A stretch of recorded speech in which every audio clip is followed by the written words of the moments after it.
അങ്ങനെ ദോശ ഇങ്ങനെ പോകുന്നു ഇവിടെ ഉണ്ടല്ലോ ഇവിടെ മണ്ണും കുടുക്കിയിൽ വെച്ച കാണുന്നില്ലല്ലേ. അങ്ങനെ ഇതിന്നിങ്ങനെ കോരിയിട്ട് ഇതിന്നിങ്ങനെ കോരാണ് തള അളക്കണ വീർപ്പ് ഇങ്ങനെ കോരുക. എന്നിട്ട് ഇങ്ങനെ ദോശന്റെ മുകൾക്ക് ഇങ്ങനെ ഒഴിച്ചാണ്ടല്ലോ.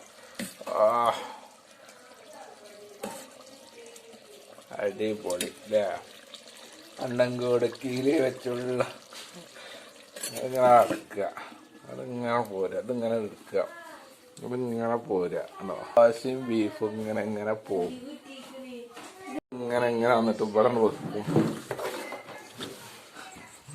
ഇത് ഇവിടെ വെച്ചിട്ട് ഇങ്ങനെ ഇരിക്കും ഞാൻ. അങ്ങനൊന്നുമില്ല, ഇങ്ങനെ രണ്ടും പാടെ കൂട്ടിയിട്ട് ബീഫും ദോശ ഇങ്ങനെ കൂട്ടുക. അങ്ങോട്ട് ഇങ്ങനെ പിടിച്ച അങ്ങോട്ട് ഇങ്ങനെ അത് വേറെ ബീഫും ദോശ ഇങ്ങനെ കേട്ടിയ നല്ല രസമാണല്ലേ. ദോശയും നല്ല ഫ്രഷ് ബീഫ് അല്ലേ കഴിച്ച ചേച്ചിക്കണോ നല്ല സ്ഥലം. നോക്കാണോ കൊണ്ട് കൂട്ടിക്ക് ബീഫും ദോശയും വേണോ?